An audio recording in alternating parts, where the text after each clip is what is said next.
አሜሪካ ዩክሬንና ሩሲያ ያደረጉትን ሁለተኛ ዙር የሶስትዮሽ ድርድር ያላንዳች ውጤት የማጠናቀቃቸው ጉዳይ ነው። በሌላ በኩል በአሜሪካና በሩሲያ መካከል የነበረው የኒውክሌር የጦር መሳሪያ የጊዜ ገደብ ማብቃት በዓለማችን ላይ አዲስ የጦር መሳሪያ እሽቅድድም ይፈጥራል የሚል ስጋትን ስለማጫሩም የተነገረው በዚሁ ሳምንት ነበር። እስራኤል ከአንድ ዓመት በኋላ ጋዛን ከግብጽ የሚያገናኘውን የራፋ መተላለፊያን በከፊል ክፍት ማድረጓን ያሳወቀችውና ፍልስጤማውያንም በመተላለፊያው መተላለፍ የጀመሩት በዚሁ ሳምንት መሆኑ አይዘነጋም። እኛም በዓለም በሳምንቱ ጥንቅራችን እነዚህን ጉዳዮች ጨምሮ ሌሎች በሳምንቱ የተሰሙ አበይት መረጃዎችን ዳግም ልናሰማችሁ ወደናል። ዘገባው የዘነበ ኃይሉ ነው። ባሳለፍነው ሳምንት በበርካቶች ዘንድ ውጤቱ ሲጠበቅ የነበረው የሩሲያና የዩክሬን ድርድር ያለ አንዳች ተጨባጭ ውጤት መጠናቀቁ የብዙዎችን ጆሮ የሳበ ክስተት ነበር። በተባበሩት አረብ ኤሚሬቶች መዲና አቡዳቢ በአሜሪካ ሩሲያና ዩክሬን መካከል የተካሄደው የሶስትዮሽ ንግግር መጠናቀቁን የገለጹት የአሜሪካው ልዩ መልእክተኛ ስቲቭ ዊትኮፍ ዩክሬንና ሩሲያ እስረኞችን ለመለዋወጥ ብቻ መስማማታቸውን ተናግረዋል። ስቲቭ ዊትኮፍ የዩክሬንን ጦርነት ለማስቆም ወሳኝ የተባሉ ስራዎች አሁንም እንደሚቀሩ የጠቆሙ ቢሆንም የአሁኑ የሁለተኛ ዙር የሶስትዮሽ ድርድር ዝርዝር ጉዳዮች የተነሱበት ስለመሆኑም ገልጸዋል።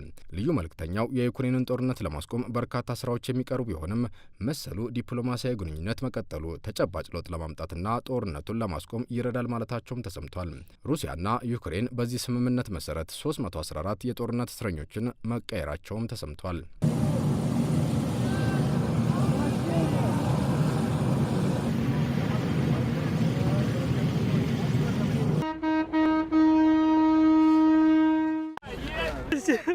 Что такого не было?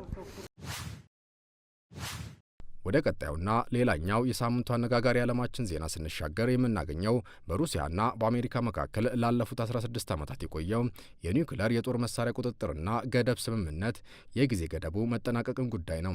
ምንም እንኳን ሩሲያ ይህ ስምምነት እንዲታደስ ለአሜሪካ ተደጋጋሚ ጥያቄ ብታቀርብም የፕሬዝዳንት ትራምፕ አስተዳደር ግን ፈቃደኛ አለመሆኑ ነው የተሰማው። ታዲያ የዚህ ስምምነት የጊዜ ገደብ ማብቃት በዓለማችን ላይ አዲስ የጦር መሳሪያ እሽቅድድም ይፈጥራል የሚል ስጋትን ስለማጫሩም እየተነገረ ይገኛል። ዓለማችንን ዋጋ የሚያስከፍል የኒውክሌር ጦርነት እንዳይከሰት በማለም አሜሪካና ሩሲያ የኒውክሌር የጦር መሳሪያ ምርታቸውን ለመገደብ በድጋሚ የተስማሙት በፈረንጆቹ 2010 ነበር። በዚህ ስምምነት መሰረት አሜሪካና ሩሲያ በጋራ ሊጠምዱት የሚችሉት የኒውክሌር ሚሳኤሎች ብዛት 1550 ብቻ ነበር።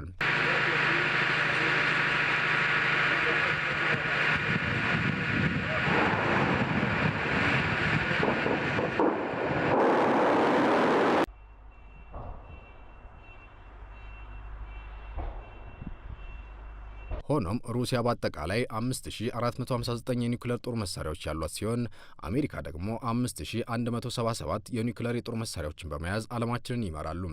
ቻይና በ600 የኒውክሌር ጦር መሳሪያዎች በሶስተኛ ደረጃ ላይ ስትቀመጥ፣ ፈረንሳይ 290 እንዲሁም ብሪታንያ 225 የኒውክሌር የጦር መሳሪያዎችን በመያዝ ይከተላሉ።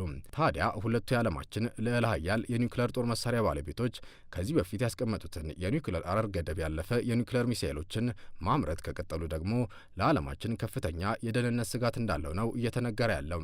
የተመድ ዋና ጸሐፊ አንቶኒዮ ጉተሬዝ የዚህ ስምምነት ቀነ ገደብ ማብቃት ለዓለማችን ሰላምና ደህንነት ትልቅ ስጋት መሆኑን በቀዳሚነት የገለጹ ሲሆን ሩሲያና አሜሪካ በፍጥነት ከአንዳች የስምምነት ማዕቀፍ ላይ መድረስ እንዳለባቸው አሳስበዋል። ቻይና በበኩሉ አሜሪካና ሩሲያ ላለፉት በርካታ ዓመታት በመሃላቸው የነበረው የኒውክሌር የጦር መሳሪያን የሚገድብ ስምምነት ቀነ ገደብ ማብቃቱ እንዳሳሰባት ገልጻለች።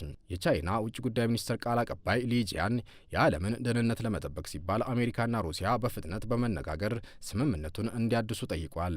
ቃል አቀባዩ አክሎም ሀገራቸው የኒውክሌር የጦር መሳሪያን በከፍተኛ ጥንቃቄና ኃላፊነት ጥቅም ላይ እንደምታውል የገለጹ ሲሆን ሩሲያም ምንም እንኳን ስምምነቱ ባይታደስም የኒውክሌር የጦር መሳሪያዋን በኃላፊነት እንደምትጠቀም ነው ያሳወቀችው። ባሳለፍነው ሳምንት የብዙዎችን ትኩረት ስቦ የነበረው ሌላኛው ሁነት ደግሞ የራፋ መተላለፊያ ከረጅም ጊዜ በኋላ መከፈትና የተጠፋፉ ፍልስጤማውያን መገናኘት የመጀመሪያቸው ጉዳይ ነው። የጋዛ የተኩስ አቁም ስምምነት ሁለተኛው ዙር መተግበር መጀመሩን ተከትሎ ጋዛን ከግብጽ የሚያገናኘው የራፋ መተላለፊያ መስመር ቢከፈትም እስራኤል በጊዜያዊነት በየዕለቱ ከግብጽ ወደ ጋዛ እንዲሁም ከጋዛ ወደ ግብጽ የሚሸጋገሩ ፍልስጤማውያንን ቁጥር በ50 መገደቧም አነጋጋሪ ነበር። እስራኤል የሰዎችን ቁጥር ከመገደብ ባለፈም በራፋ መተላለፊያ ሸቀጣሸቀጦችና የተለያዩ መሰረታዊ ምርቶች ወደ ጋዛ እንዲገቡ እስካሁን አለመፍቀዷም እየተነገረ ነው። በዚህ ሳምንት እስራኤል በጋዛ የምታደርሰውን ጥቃት አጠናክራ ብትቀጥልም በርካቶች በራፋ በኩል ወደ ጋዛ ጋዛ በመመለስ ከቤተሰቦቻቸው ጋር ሲገናኙ የሚያሳዩ ቪዲዮዎች ታይተዋል።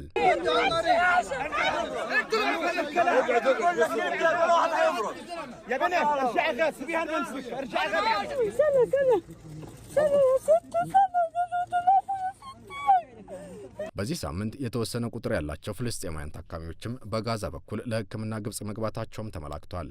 በሁለት ዓመቱ የጋዛ ጦርነት በጋዛ ያለው የሕክምና መሠረተ ልማት በአብዛኛው መውደሙን ተከትሎም ከ20 ሺህ በላይ ፍልስጤማውያን ተጨማሪ ሕክምና ፍለጋ በራፋ መተላለፊያ በኩል ወደ ግብጽ ለመሻገር እየተጠባበቁ ነው ተብሏል። ወደ መጨረሻው መረጃችን ስናመራ ሰሞኑን በአሜሪካ ጫና ውስጥ ስለወደቀችው ኩባ እናነሳለን። የኩባ መንግስት አሜሪካ ኩባን ለብሔራዊ ደህንነት የስጋት ናት ሲል መፈረጁ ፍጹም አግባብ አለመሆኑን በመግለጽ ከአሜሪካ ጋር በመተባበር ለመስራት ዝግጁ መሆኗን ያሳወቀው በዚሁ ሳምንት ነበር። የኩባ ውጭ ጉዳይ ሚኒስትር ባወጣው መግለጫ ዋሽንግተን እንደምትከሰው ኩባ ሽብርተኝነትን እንደማትደግፍ ጠቁሞ ሀገሪቱ ከአሜሪካ ጋር በመነጋገር ችግሮችን ለመፍታት ዝግጁ መሆኗን አሳውቋል። ፕሬዚዳንት ትራምፕ ኩባ ከሀገራቸው ጋር በመደራደር ከስምምነት ላይ እንድትደርስ ሲያሳስቡ የቆዩ ቢሆንም ለአሁኑ የኩባ መንግስት የንነጋገር ጥያቄ እስካሁን የሰጡት ይፋ ምላሽ አለመኖሩ ነው የተነገረው። የተባበሩት መንግስታት በበኩሉ አሜሪካ በኩባ ላይ የጣለችው የነዳጅ እገዳ በሀገሪቱ ላይ ሰብአዊ ጥፋት ያስከትላል ሲል ያስጠነቀቀውም በዚሁ ሳምንት ነበር። የድርጅቱ ዋና ጸሐፊ አንቶኒዮ ጉትሬዝ እንዳሉት የነዳጅ እገዳው ወትሮም የተጎዳውን የኩባውያንን ኢኮኖሚ በእጅጉ የሚጎዳና ሰብአዊ ቀውስ የሚያስከትል ነው። የኩባ ፕሬዚዳንት ሚጉኤል ዲያዝ በነዳጅ እገዳው ምክንያት ትምህርት ቤቶችና ሆስፒታሎች እንዲሁም የህዝብ ትራንስፖርት አገልግሎት መስተጓጎል እየገጠመው ነው ብለዋል። ይህ በእንዲህ እንዳለ ምንም እንኳን አሜሪካ ለኩባ ነዳጅ በሚሸጡ ሀገራት ላይ የምታደርገውን ጫና ብትቀጥልበትምና ኩባን በብሔራዊ ደህንነት ስጋትነት ብትፈርጅም ሩሲያ ለኩባ የምትሸጠውን ነዳጅ እንደማታቋርጥ አሳውቃለች። በኩባ የሩሲያ አምባሳደር የሆኑት ቪክቶር ኮርኔሊ ሀገራቸው ለኩባ ለረጅም ዓመታት ያህል ነዳጅ ስታቀርብ መቆየቷን ጠቅሰው አሁንም ቢሆን ሞስኮ ለሀቫና የምትልከው ነዳጅ መቼም እንደማይቋረጥ ነው የገለጹት። የፕሬዝዳንት ትራምፕ አስተዳደር ለሀቫና ነዳጅ በሚሸጥ ማናቸውም ሀገር ላይ ተጨማሪ ታሪፍ እንደሚጥሉ ማሳወቃቸው የሚታወስ ሲሆን በኩባ ላይ የሚያሳድሩት ዲፕሎማሲያዊና ኢኮኖሚያዊ ጫናም በዚህ ሳምንትም ተጠናክሮ ነበር የቀጠለው።